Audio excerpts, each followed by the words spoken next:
পরে খবরের দিকে কোচবিহারের 18 নম্বর ওয়ার্ডে বিজেপি কর্মীদের পাড়ে ভাঙচুরের অভিযোগ তৃণমূল কংগ্রেসের বিরুদ্ধে।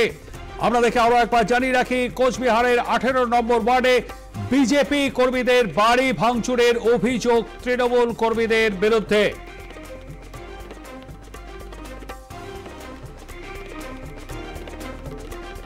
ডাবগ্রাম ফুলবাড়িতে যেমন বিজেপি পার্টি অফিসে আগুন লাগানোর অভিযোগ উঠেছে, তেমনি এখানে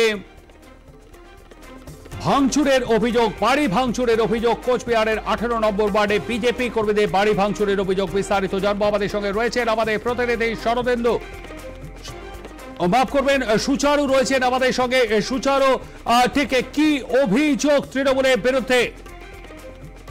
দেখো, তৃণমূল কংগ্রেসের বিরুদ্ধে অভিযোগ করছে ভারতীয় জনতা পার্টি। কোচবিহারের 18 নম্বর ওয়ার্ড, সেখানে বাড়ি ভাঙচুর করা হয়েছে বলে অভিযোগ করা হচ্ছে। প্রায় 3-4টি বাড়িতে সকাল থেকে আক্রমণ শুরু হয়েছে এবং উদ্দেশ্য প্রণোদিত ভাবে আক্রমণ শুরু হয়েছে যাতে ভোট দিতে যেতে না পারেন বিজেপি কর্মীরা।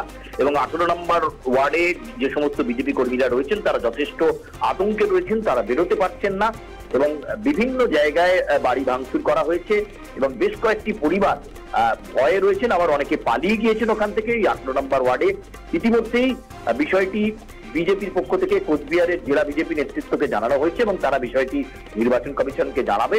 ফুটেজ সহ যেখানে একেবারে বাড়ি ভাঙার ছবি রয়েছে এবং সকাল 7টা বাজার আগে থেকেই এই আক্রমণ শুরু হয়েছে এবং এখনো পর্যন্ত 18 নম্বর ওয়ার্ডের নর্মাল যারা সাধারণ মানুষ রয়েছেন, বাসিন্দারা রয়েছেন, তারাও ভোট দিতে যেতে ভয় পাচ্ছেন, বুথমুখী হচ্ছেন না।